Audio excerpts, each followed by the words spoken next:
Dan kita akan mengkisahkan di malam ini satu kisah diambil daripada surah Az-Zariyat, tepat di ayat ke 24 dan seterusnya, tentang kisah Udhaifu Ibrahim, kisah tentang tamu-tamu yang datang menemui Nabi Ibrahim alaihi salatu wassalam. Ma'asyiral muslimin yang dimuliakan Allah subhanahu wa ta'ala, kita tahu bahwa Nabi Ibrahim alaihi salatu wassalam menurut mayoritas para ulama adalah Nabi yang paling afdal kedua setelah Nabi kita Muhammad sallallahu alaihi wasallam. Dan dia digelari dengan Khalilur Rahman, kekasih Allah subhanahu wa ta'ala yang tersematkan pada dirinya. Dan dia juga Abul Anbiya, bapak bagi seluruh para nabi. Karena setelah diutusnya Nabi Ibrahim alaihi salatu wassalam, maka ribuan para nabi keturunannya lahir dari nasabnya. Tentu yang dimaksud dari jalur Ishak alaihi salam, karena kalau dari jalur Ismail cuma satu, Nabi kita Muhammad sallallahu alaihi wasallam. Makanya ribuan para nabi diutus oleh Allah subhanahu wa ta'ala kepada Bani Israel. Sebab itulah Nabi Ibrahim disebut Abul Anbiya, bapak bagi seluruh para nabi. Bahkan Allah subhanahu wa ta'ala menjadikan Ibrahim itu imamun nas, imamnya bagi manusia. Sebagaimana Allah mengatakan, Inna Ibrahima kana ummatan qanita lillahi hanifa. Sesungguhnya Ibrahim adalah ummah, maksudnya imam, imam yang layak untuk dicontoh. Makanya dalam Al-Quran, setelah Allah subhanahu wa ta'ala memerintahkan kita untuk menjadikan Rasul teladan, maka Nabi yang kedua dalam Quran yang harus kita contoh adalah Ibrahim alaihi salatu wassalam. Karena dia imam, imam yang layak dicontoh bagi manusia. Dan Nabi Ibrahim alaihi salatu wassalam juga dikenal sebagai Nabi yang paling sabar dan juga wafa. Wafa itu membalas kebaikan manusia dengan berlipat ganda. Dan Allah katakan, wa Ibrahim alladhi waffa. Dan Ibrahim manusia yang suka wafa. Wafa itu membalas kebaikan orang yang berbuat kepadanya berlipat ganda. Dan juga Nabi Ibrahim alaihi salatu wassalam terkenal dengan pengorbanannya. Bagaimana badannya diserahkan ke dalam api, kemudian juga putranya Ismail alaihi salatu wassalam diserahkan kepada Allah subhanahu wa ta'ala untuk disembelih, dan hartanya dihabiskan untuk menjamu tamu-tamu yang datang ke rumahnya. Dan Ibrahim alaihi salatu wassalam sendiri adalah qiyadatul hajj, dialah pemimpin para jemaah haji. Karena dialah yang pertama kali disyariatkan Allah untuk melaksanakan haji. Bahkan Allah subhanahu wa ta'ala merintahkan Ibrahim untuk menyuruh manusia agar datang ke Baitullah dan melaksanakan haji sejak zaman itu sampai hari ini. Jadi banyak keistimewaan yang disandang oleh Nabi kita Nabi Ibrahim alaihi salatu wassalam.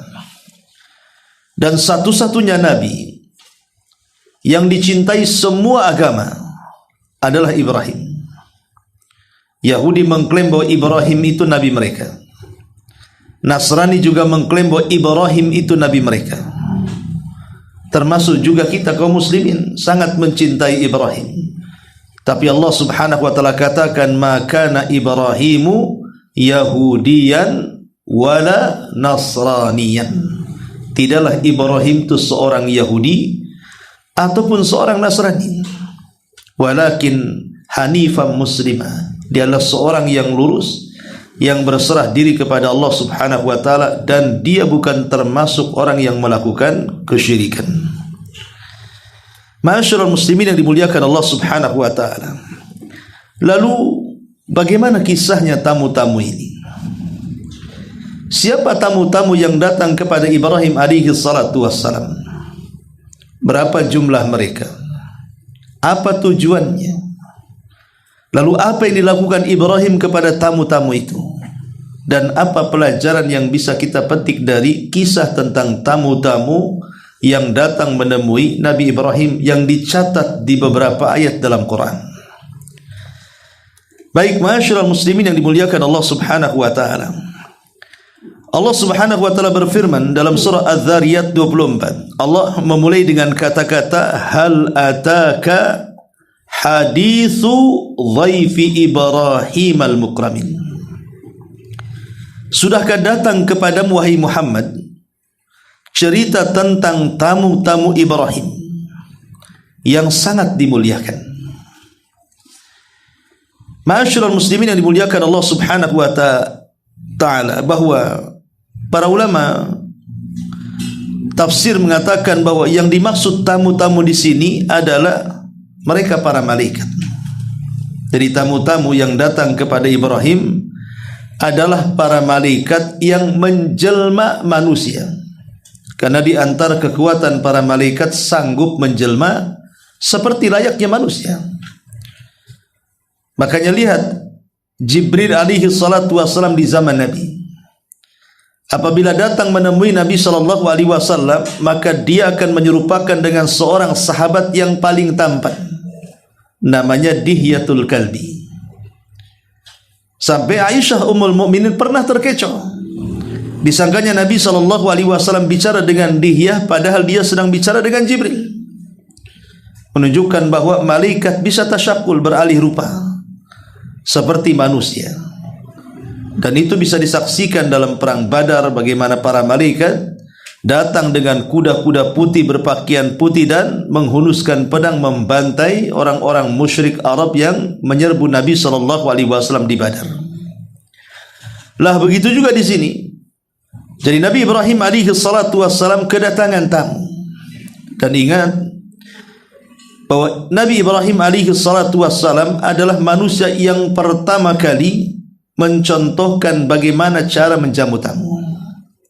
Dan itu disabdakan oleh Nabi sallallahu alaihi wasallam bahwa orang yang pertama kali menjamu tamu itu adalah Nabi Ibrahim alaihi salatu wassalam.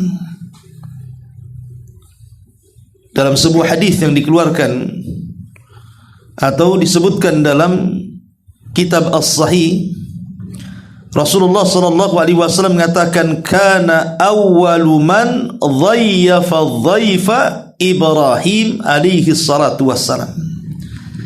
Kata Nabi sallallahu alaihi wasallam, orang yang pertama kali memberikan suguhan makanan lezat kepada para tamu adalah Ibrahim. Jadi menjamu tamu itu adalah syariat Ibrahim alaihi salatu wassalam. Dan kita disuruh untuk mengikuti syariat Ibrahim. Sebagaimana Allah mengatakan dalam surah An-Nahl ayat 123, "Tsumma auhayna ilaika anittabi millata Ibrahim hanifa wa ma kana minal musyrikin." Kemudian kami wahyukan kepadamu wahai Muhammad, ikutilah agama Ibrahim. Seseorang yang hanif, yang lurus, dan dia bukanlah termasuk orang-orang yang mempersekutukan Rabbnya. Dan Nabi SAW mengatakan, "Man kana yu'minu billahi wal yaumil akhir falyukrim dhaifahu." Siapa yang beriman kepada Allah dan hari akhir, maka muliakan tamunya. Di sini Allah mengatakan, "Hal ataka hadithu dhaifi Ibrahim al-mukramin." Sudahkah sampai kepada wahai Muhammad cerita tamu Ibrahim, maksudnya para malaikat yang dimuliakan? Kenapa di sini tamu-tamu itu sangat dimuliakan? Pertama, karena mereka adalah para malaikat. Dan malaikat adalah makhluk yang dimuliakan. Karena mereka adalah makhluk yang tercipta oleh Allah, yang tercipta langsung beribadah kepada Allah Subhanahu wa taala dan tidak berhenti beribadah. Bahkan mereka tidak pernah bermaksiat sedikit pun. Makanya mereka makhluk yang sangat dimuliakan. Karena tugasnya hanya ibadah saja. Sejak diciptakan sampai diwafatkan. Mereka makhluk yang dimuliakan. Yang kedua, kenapa di sini dimuliakan? Karena dimuliakan oleh Nabi Ibrahim alaihi salatu wassalam. Jadi Ibrahim memuliakan tamu-tamu ini. Padahal kan Nabi Ibrahim alaihi salatu wassalam kan tidak tahu siapa tamu-tamu ini. Karena bagaimanapun walaupun dia seorang nabi, tapi kan dia tidak tahu yang gaib. Dan kedatangan tamu ini Allah Subhanahu wa taala katakan id dakhalu. Kalimat id dalam bahasa Arab itu artinya id lil mufaji. Jadi secara tiba-tiba datangnya. Jadi tamu-tamu ini secara tiba-tiba terkonyong-konyong datang ke rumah Ibrahim. Tapi Nabi Ibrahim tidak kaget karena dia setiap hari membuka pintu rumahnya untuk didatangi siapapun tamu-tamu yang ingin datang kepadanya, silahkan masuk.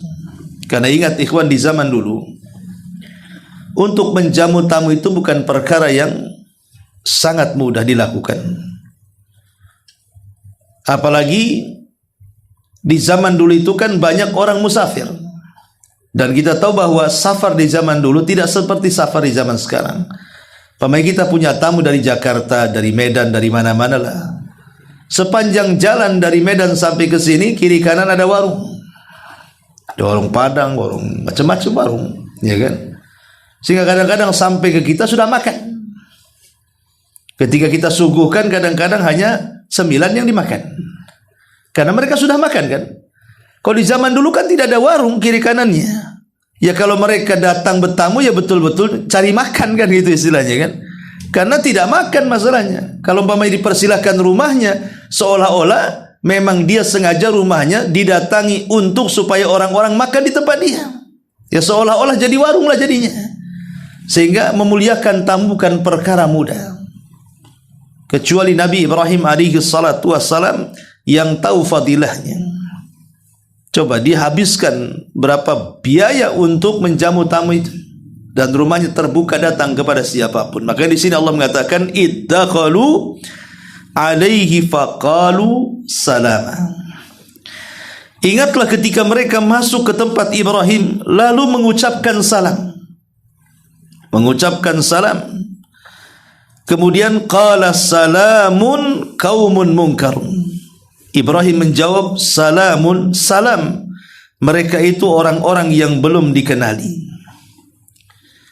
Ma'asyiral muslimin yang dimuliakan Allah Subhanahu wa taala, kita tahu bahwa dalam syariat Islam salam itu hukumnya sunnah, tapi yang menjawab salam hukumnya wajib. Kemudian orang yang mengucapkan salam boleh tidak lengkap, tapi yang menjawab salam hendaknya jauh harus lebih lengkap dibandingkan yang mengucapkannya. Inilah yang disyaratkan dalam surah An-Nisa 86. Wa idza khuyyitum bi tahiyyatin fahayyu bi ahsana minha aw rudduha. Dan apabila kamu dihormati dengan satu bentuk salam, maka balaslah penghormatan salam itu dengan yang jauh lebih baik lagi, atau balaslah yang sepadan dengannya. Artinya kalau dia mengucapkan assalamualaikum, kita katakan waalaikumsalam warahmatullah. Kalau dia mengatakan assalamualaikum warahmatullah, kita katakan waalaikumsalam warahmatullah wabarakatuh. Kalau dia lengkap assalamualaikum warahmatullahi wabarakatuh, maka kita pun sama karena sudah tidak ada lagi tambahan. Waalaikumsalam warahmatullahi wabarakatuh. Lah di sini kata ulama tafsir bagaimana Nabi Ibrahim alaihi salatu wassalam menjawab lebih lengkap dibandingkan salamnya para malaikat. Kemudian Nabi Ibrahim alaihi salatu wassalam dengan lembut mengatakan mereka itu orang-orang yang belum dikenalnya. Artinya ini orang asing. Tapi lihat keberanian Ibrahim alaihi salatu wassalam, orang asing bisa diperbolehkan masuk. Kenal pun tidak, kan gitu. Kan bisa saja dia berbuat jahat. Tapi hati yang bersih tahu bahwa tamu-tamu ini tidak mungkin melakukan hal-hal yang mungkar di rumahnya, karena dia sedang berbuat baik. Ya. Ma'asyiral muslimin yang dimuliakan Allah Subhanahu wa taala. Kemudian Allah mengatakan faragha ila ahli faja'a bi ijlin samin. Maka diam-diam Ibrahim pergi menemui keluarganya, kemudian dibawanya daging anak sapi yang gemuk. Dalam surah Hud maksudnya anak sapi yang gemuk yang dipanggang dengan bara api, dengan batu-batu panas. Artinya anak sapi yang di sate bahasa kitanya kan, masyui, menggunakan batu kemudian dibakar. Ya. Dari sini kita tahu bahwa anak sapi itu kan besar, ikhwan. Anak sapi dengan kambing, kambing dewasa saja masih besar anak sapi. Artinya bahwa terkadang makanan itu disuguhkan kepada Ibrahim alaihi salatu wassalam itu cukup untuk beberapa orang. Mungkin 10-20 orang cukup. Padahal tamu yang datang kepada Nabi Ibrahim alaihi salatu wassalam, yang dikatakan oleh Al-Imam Ar-Razi dalam tafsirnya, mereka adalah 4 dari pemimpin-pemimpin para malaikat. Mereka adalah 4 dari pemimpin-pemimpin para malaikat. Siapa pemimpin-pemimpin para malaikat? Ya tentunya Jibril, Mikail, kemudian Israfil, dan juga Malakul Maut. Itulah pemimpin-pemimpin para malaikat. Ya.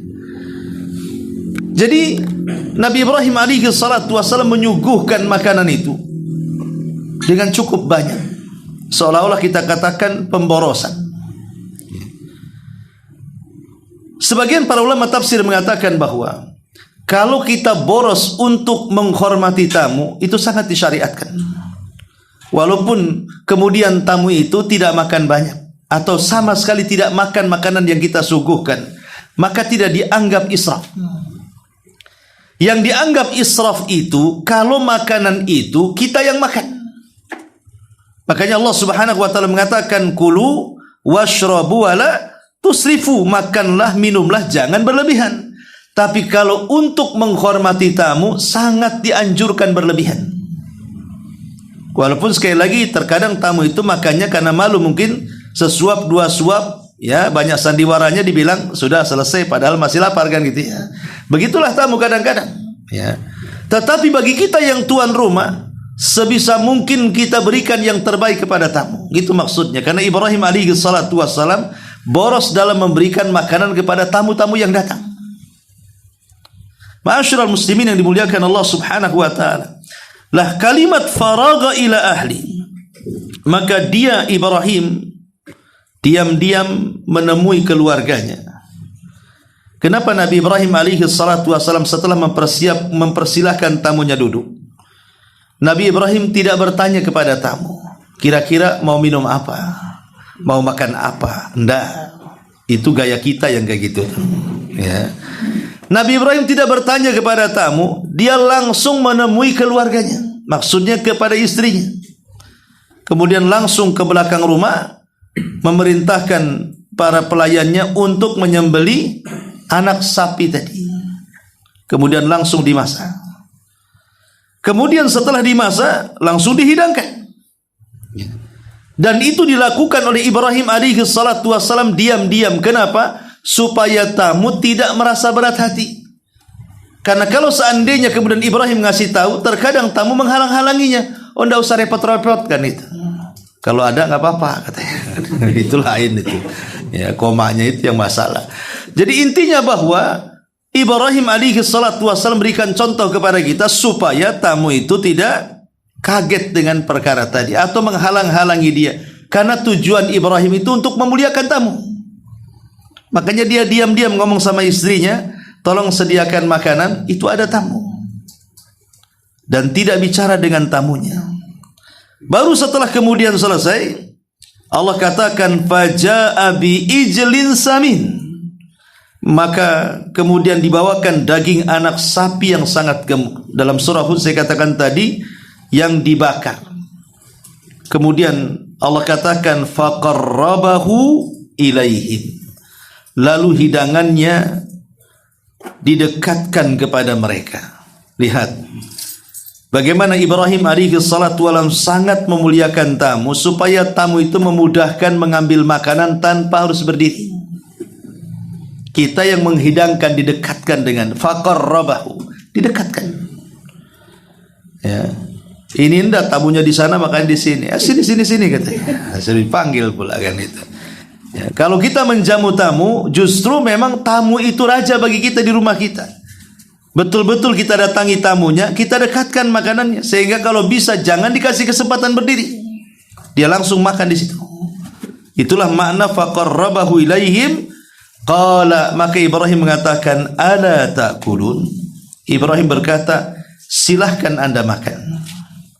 Bahasa Ibrahim tidak menggunakan perintah, tidak mengatakan kulu, makan. Makan, ayo makan. Saya dah capek nih, makan. Kalau enggak dimakan awas kan itu. Enggak, Ibrahim mengatakan ala ta'kulun. Ya, kata Ibrahim, silahkan kalau Anda ingin makan, makan. Dan ini bahasa yang sangat lembut sekali. Tidak menggunakan perintah secara langsung dengan mengatakan kulu, enggak. Tapi menggunakan ala ta'kulun. Menunjukkan bahwa ada syariat, harusnya kita lembut ketika menghadapi tamu. Jangan tersinggung. Karena kadang-kadang tamu baru duduk, kemudian kita ngomong macam-macam, sakit hati, pergi dia.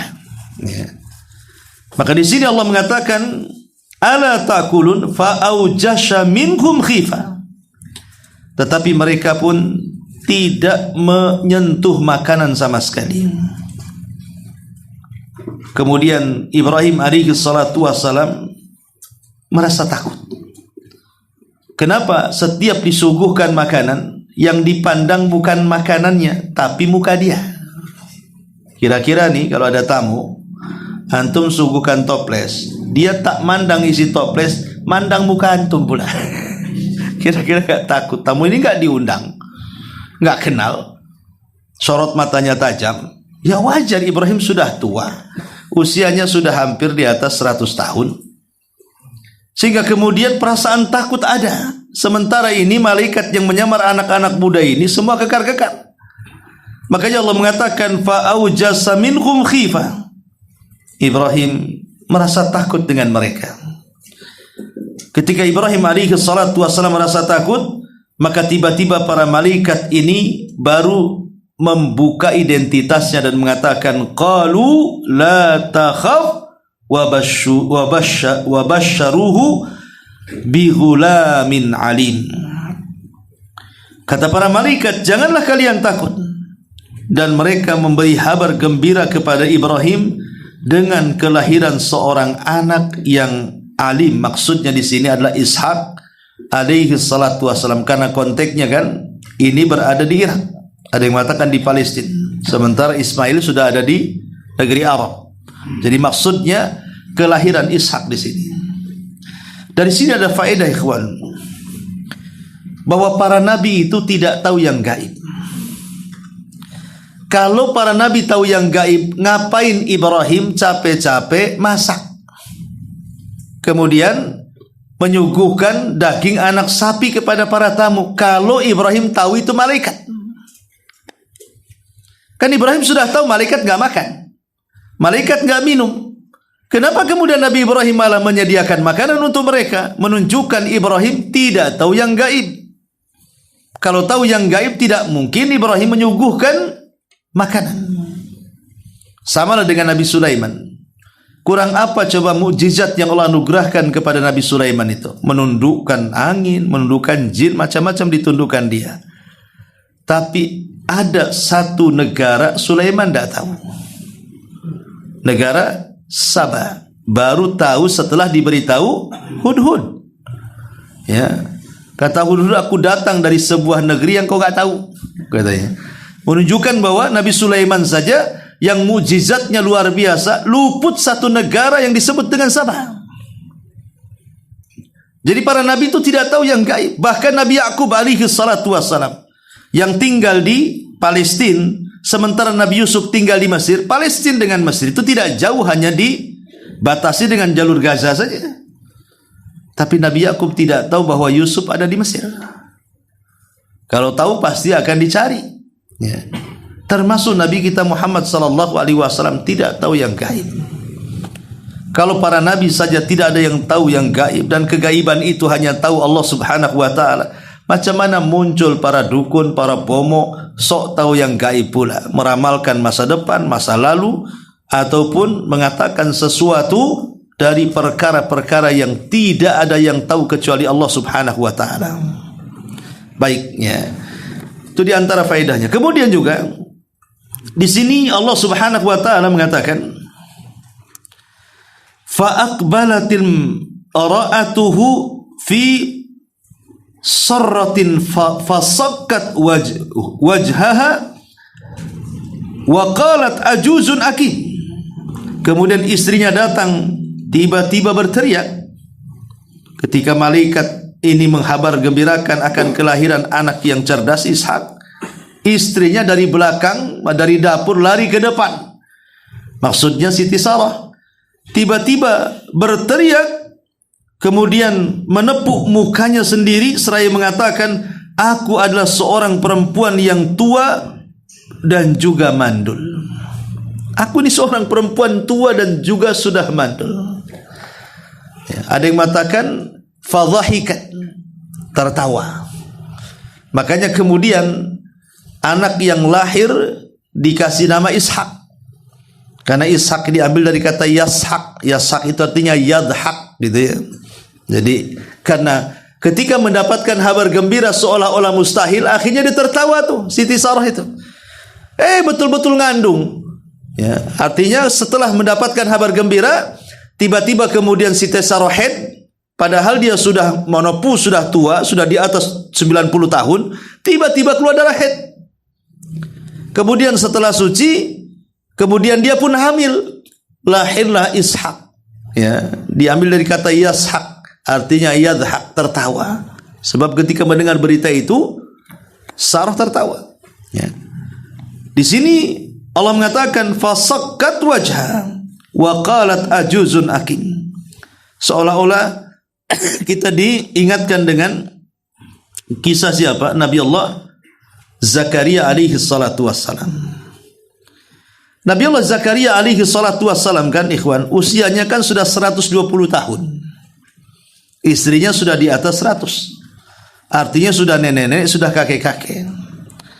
Makanya kemudian ketika Nabi Zakaria dihabar gembirakan oleh Allah Subhanahu wa taala akan kelahiran Yahya, dia sempat mengatakan, Rabbi inni wahanul azmi wasta'ala ra'si syaiba walam akun bidu'aika rabbi syakiya. Apa kata Zakaria? Ya Rabb, sesungguhnya tulangku ini sudah lemah, dah tua. Kemudian kepalaku sudah banyak beruban. Ya. Kemudian juga dia mengatakan, wa inni khiftul mawaliya min wara'i wa kana timra'ati akira. Sementara istriku juga mandul. Nah, itu lihat, Zakaria sudah tua, istrinya mandul, logika tidak mungkin punya anak kan begitu. Tetapi Allah Subhanahu wa taala mudabbilul amra, dialah yang mengatur urusannya. Setelah Nabi Zakaria terus berdoa, idznada rabbahu nidaan khafiyya, terus berdoa dengan lembut, dengan penuh kesungguhan, maka Allah Subhanahu wa taala mengatakan, ya Zakaria inna nubashshiruka bi ghulamin ismuhu Yahya. Wahai Zakaria, aku beri kabar gembira kepadamu akan kelahiran seorang anak yang bernama Yahya. Jadi Allah sendiri yang memberi nama Yahya kepada putra Zakaria, dan ketika itu tidak ada nama Yahya kecuali putra Zakaria. Oh, kalau sekarang Pak Yahya banyak lah. Tuh Pak Yahya sana, Pak Yahya sini kan gitu ya. Ini Pak Yahya juga ya. Kalau zaman itu cuma satu. Yahya itu hanya putra Zakaria saja. Jadi kasusnya sama dengan kasus Nabi Ibrahim. Lalu Ibrahim sudah di atas 100, sementara istrinya sudah di atas 90 tahun. Tetapi tidak ada yang mustahil bagi Allah subhanahu wa ta'ala. Allah itu mudabbirul amra. Dialah yang mengatur seluruh urusan manusia. Idza arada syai'an an yaqula lahu kun fayakun. Kalau Allah menghendaki sesuatu, tinggal katakan jadi, maka jadi. Apa susahnya bagi Allah subhanahu wa ta'ala. Ma'asyiral muslimin yang dimuliakan Allah subhanahu wa ta'ala. Kemudian baru Ibrahim alaihi salatu wasallam bertanya kepada mereka, para malaikat ini. Qala fama khatbukum ayyuhal mursalun. Apa urusan wahai para utusan Allah? Kenapa kau datang kemari? Kira-kira apa tugas kalian yang Allah tugaskan sehingga sampai kemari? Maka kemudian kata para malaikat ini, qalu inna arsalna ila qaumin mujrimin. Mereka menjawab, sesungguhnya kami diutus kepada kaum yang berdosa, maksudnya kaum Lut. Jadi 4 malaikat ini diutus oleh Allah subhanahu wa ta'ala untuk mengadab kaum Sodom, karena mereka sudah keterlaluan kepada nabinya dan melakukan hal-hal yang tidak pernah dilakukan umat sebelumnya, homoseksual, lesbi, atau bahasa kita LGBT. Ya. Makanya kemudian mereka mengatakan kepada Ibrahim, kami diutus kepada kaum pendosa, linursila alaihim hijaratan min tin, agar kami timpakan kepada mereka batu-batu dari tanah, musawwamatan inda rabbika lil musrifin, yang ditandai di sisi Rabbmu untuk membinasakan orang-orang yang melampaui batas. Jadi tujuan mereka adalah 2. Pertama, menghabar gembirakan kepada Ibrahim akan kelahiran Ishak, dan Ibrahim akan menyaksikan juga kelahiran cucunya Yakub. Yang kedua, tugas besar mereka adalah untuk mengadab kaum Sodom. Di sini ada faedah besar, kata ulama. Ketika malaikat diutus oleh Allah subhanahu wa ta'ala untuk menghabar gembirakan kelahiran Ishak, dan konteksnya bicara tentang memuliakan tamu. Jadi kabar gembira yang datang kepada keluarga Ibrahim akan kelahiran anak dalam Quran itu konteksnya bicara tentang bagaimana Ibrahim memuliakan tamu. Seolah-olah hikmahnya adalah ketika Nabi Ibrahim alaihi salatu wassalam, seorang yang mencontohkan kepada kita dengan karimnya, dengan kedermawanannya, dia membuka pintunya lebar-lebar untuk siapapun tamu yang datang, siap untuk diberi makan, dimuliakan. Maka sebab Ibrahim memuliakan manusia, maka Allah subhanahu wa ta'ala muliakan Ibrahim alaihi salatu wassalam, dan Allah ijabah doanya sehingga diberikan keturunan Ishak. Ya. Karena kan kita tahu bahwa Nabi Ibrahim menikah dengan Sarah ini kan cukup lama, tidak dikaruniai anak. Sementara Ibrahim menghendaki dari Sarah ini keturunan. Bagaimanapun secara nasab, Sarah dengan Hajar lebih dekat Sarah kepada Ibrahim, karena Sarah itu anak putri daripada paman Ibrahim.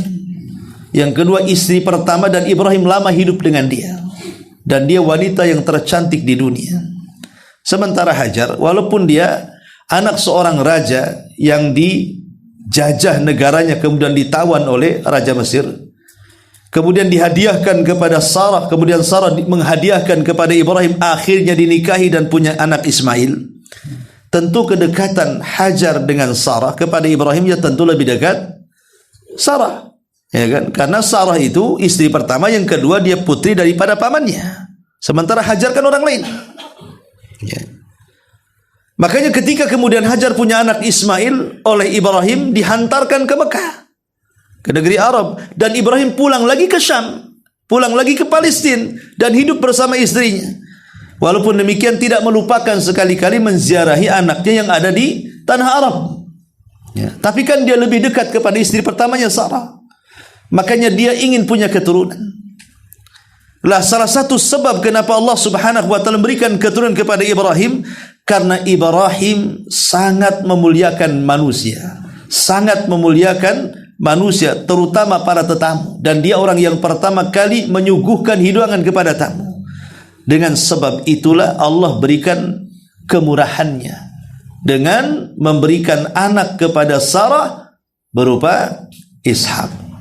Ya, walaupun nanti panjang. Ya, dari Ishak ini kemudian lahir dua anak, yang satu jadi bapaknya Romawi yang disebut dengan Al-Is. Al-Is ini Bani Asfar, dan turunannya itulah paling banyak di Eropa sana, bangsa Romawi. Yang kedua Yakub, dan Yakub ini bapak daripada Bani Israel. Ya, dan tidak tersisa kecuali orang-orang Yahudi hari ini. Tapi kalau orang-orang Romawi kan, Bani Asfar kan sana, se-Eropa sana. Dan tentu tidak lepas daripada doa Ishak kepada kedua putranya. Karena kan Ishak mendoakan kepada putranya, kepada Yakub pertama mendoakan agar dari keturunannya banyak lahir para nabi dan para raja. Sementara doa Ishak kepada Al-Is supaya keturunannya diperbanyak dan tidak ada yang bisa menjajahnya. Akhirnya ya doa-doanya dikabulkan dua-duanya oleh Allah Subhanahu wa taala. Intinya bahwa hikmahnya di sini karena kebaikan Nabi Ibrahim dan juga kemurahan Ibrahim kepada manusia, maka Allah berikan kemurahannya. Kemudian Allah kabar gembirakan dengan kelahiran Ishak dan cucunya Yakub kepada keluarga Ibrahim alaihi salatu wassalam. Baru setelah itu Ibrahim menanyakan tujuan mereka untuk menghancurkan negeri Sodom. Ibrahim sempat mengatakan, sebaiknya jangan. Di situ ada keponakanku. Maksudnya ada Nabi Lut, keponakan Ibrahim. Jangan, di situ ada keponakanku. Tapi para malaikat menjamin bahwa mereka tidak akan terkena azab. Makanya Allah mengatakan, fa akhrajna man kana fiha minal mu'minin fama wajadna fiha ghaira baitin minal muslimin wa tarakna fiha ayatan lil ladzina yakhafuna al adzab al alim. Allah mengatakan, lalu kami keluarkan orang-orang yang beriman yang berada di negeri kaum Lut itu, dan kami tidak mendapati negeri itu kecuali sebuah rumah dari orang-orang yang berserah diri, dan kami tinggalkan pada negeri itu satu tanda bagi orang-orang yang takut kepada siksa yang pedih. Kenapa? Karena ketika diazab, Jibril menusukkan satu sayapnya, kemudian negeri yang besar itu diangkat ke langit, kemudian dihujani meteor, kemudian ditumpahkan kembali, dan sekarang kita bisa saksikan laut mati. Itulah peninggalan sisa-sisa azab kaum Sodom. Ya, ma'asyiral muslimin wal muslimat rahimani wa rahimakumullah. Di sini ada faedah yang disebutkan oleh Al-Imam Ibnu Katsir dan juga Al-Imam Asy-Syinkiti rahimahullahu taala dari kisah tamu Ibrahim alaihi salatu wassalam. Apa saja yang dikatakan oleh Imam Ibnu Katsir rahimahullahu taala, pesan yang bisa kita petik dari menjamu tamu ini. Baik, ya.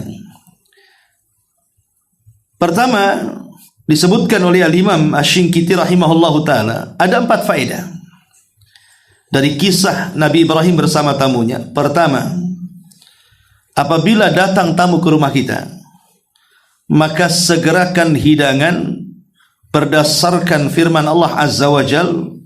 Maka tidak lama kemudian Ibrahim menyuguhkan daging anak sapi yang dipanggang itu. Artinya, kalau ada tamu, segerakan kasih hidangan. Jangan nunggu, ya. Apalagi online, pesannya dari Batu Haji, tinggal di sini 2 jam sampai, tamunya udah pergilah. Cari warung Padang sebelah saja kan itu. Coba istilahnya yang jauh-jauh, ya. Dan sebagai tamu jangan nawar-nawar. Saya sudah belikan soto, nggak mau, saya mau bakso. Tamu kurang ajar. Baik, kemudian yang kedua kata Imam Asy-Syinkiti, yang disuguhkan adalah dari hidangan terbaik yang dimiliki tuan rumah. Karena di sini Ibrahim alaihi salatu wasallam memberikan daging anak sapi muda, dan itu kan daging terbaik. Ya, tadi saya lihat di YouTube ada orang ketangkap jual daging kucing, dibilang kambing muda katanya. Subhanallah. Ya. Sekilo 100 pula tuh. Ya. Intinya bahwa di sini Nabi Ibrahim alaihi salatu wasallam, faedah yang kedua kata Imam Syinqiti adalah menyuguhkan hidangan terbaik yang dimiliki. Yang ketiga, mendekatkan makanan hidangan. Jangan sampai kemudian tamu diberi kesempatan untuk berdiri apalagi kemudian suruh jalan. Kadang-kadang tamu ini malu menghargai tuan rumah, akhirnya menolak, jadi tak makan. Kemudian yang ketiga, yang keempat kata Imam Syinqiti rahimahullahu taala, melembutkan ucapan ketika mempersilahkan makan. Ya, hendaklah melembutkan ucapan ketika seseorang mempersilahkan makan, seperti Ibrahim alaihi salatu wasallam mengatakan, ala ta'kulun. Ya, silahkan kalian makan. Ya. Ma'asyiral muslimin wal muslimat rahimani wa rahimakumullah. Adapun dikatakan oleh Al-Imam Ibnu Katsir rahimahullahu taala, beliau menyebutkan beberapa faedah, ya, yang sebagian sudah disebutkan oleh Imam Syinqiti. Beliau mengatakan bahwa di antara tambahannya adalah tidak boleh memberatkan tamu dengan bertanya kepada tamu makanan yang dikehendaki. Pokoknya kita hidangkan saja. Soal dia mau makan mau tidak urusan dia. Ya, hidangkan saja yang terbaik dari isi rumah kita, hidangkan. Terkadang tamu ini malas makan atau tidak suka dengan makanan tersebut, maka tidak ada masalah, tidak perlu kemudian kita kecil hati. Yang penting kita sudah sesusah payah kita berusaha untuk menjamu tamu. Ya, dan tamu di sini ikhwatu fiddin yang dimuliakan Allah Azza wa Jalla adalah tamu yang datang dalam bentuk masafah safar. Ingat ya, disebut tamu itu kalau datang dalam bentuk masafah safar. Jarak safar. Pamannya tamunya dari Tanjung Pinang datang ke rumah itu namanya jarak safar. Berarti dia tamu, itulah yang punya hak. Tapi orang Batu Aji ke sini bukan tamu, itu main-main itu. Kan enggak safar dia. Ya kan? Maksudnya kalau sekitar Batam saja memang mau cari makan di rumah antum itu. Kalau sekitar Batam, maksudnya tamu yang kita bahas di sini artinya tamu-tamu, maksudnya ikram adzaib, memuliakan tamu itu tamu yang datang dari jarak safar. Karena di zaman dulu sekali lagi kan tidak ada warung kiri kanan. Kalau jarak safarnya jauh kan lelah, lapar, haus dan begitu seterusnya, sehingga perlu dijamu dan punya hak 3 hari. 3 hari dia punya hak untuk dijamu oleh tuan rumah. Kalau sudah 3 hari, yaitu sunnah, boleh kasih, boleh tidak, ya boleh juga diusir. Sudah habis. Yang usir halus maksudnya. Intinya bahwa di sini bagaimana Nabi Ibrahim alaihi salatu wasallam mencontohkan kepada kita tentang memuliakan tamu. Kemudian di sini faedah besar dari kisah ini ya adalah ketika Nabi Ibrahim alaihi salatu wasallam mencontohkan bagaimana memuliakan tamu, bahwa seolah-olah Allah Subhanahu wa taala ingin menitipkan pesan kepada kita tentang keutamaan memberi makan. It'amut ta'am, ya, memberi makan kepada tamu atau kepada orang-orang yang susah. Karena tamu di zaman dulu kan susah makan, makanya kita kasih makan. Lihat ketika Nabi SAW pulang dari peperangan, kemudian kehabisan bekal, akhirnya datang ke salah satu rumah Yahudi, sudah tua, dan minta dijamu. Karena sudah minta dijamu, sudah selesai dan sudah puas dengan jamuan wanita Yahudi itu, Rasul ini memiliki sifat wafa. Tadi seperti Ibrahim alaihi salatu wasallam punya sifat wafa, dan harusnya setiap muslim punya sifat wafa, membalas kebaikan orang dengan balasan berlipat ganda. Makanya Rasul mengatakan kepada nenek Yahudi ini, baik kalau sampai saya pulang ke kota, nek, kira-kira mau apa sebagai balas budinya? Nabi SAW ingin membalas kebaikan orang, ya. Tapi nenek ini memang dasar nenek Yahudi dan hubud dunia, terlampau cinta dunia, minta macam-macam dari Nabi SAW. Minta anjing untuk menjaga kambing, minta unta untuk kendaraan, minta budak untuk membantu, macam-macam diminta, padahal hanya ngasih makan aja, ya. Makanya Nabi SAW mengatakan, wahai nenek Yahudi, tidakkah kau membaca satu kisah tentang nenek dari nenek-nenek moyangmu Bani Israel? ketika meminta imbalan kepada Nabi Musa alaihi salatu wasallam, dia mengatakan, aku hanya ingin menjadi temanmu di sorga. Seolah-olah Rasul mengatakan, kalau sudah tua itu mikir sorga, bukan mikir dunia, gitu maksudnya. Ya, makanya Imam Ibnu Hazm rahimahullah telah menasihati usia-usia 50 tahun ke atas, falyalzam masajidallah, hendaklah lebih banyak tinggal di masjid-masjid Allah. Kalau sudah tua itu lebih banyak di masjid Allah, maksudnya berzikir kepada Allah Subhanahu wa taala. Dan di sini juga harus ada keimanan dengan takdir Allah Subhanahu wa taala. Sekalipun dokter sudah memvonis mandul, tidak punya anak, monopus dan begitu seterusnya, bahwa kita tidak tahu rahasia takdir. Kalau Allah Subhanahu wa taala sudah mentakdirkan di Lauhil Mahfuz kita punya anak, walaupun sudah tua renta, pasti Allah Subhanahu wa taala akan kabulkan sesuai dengan catatan takdirnya.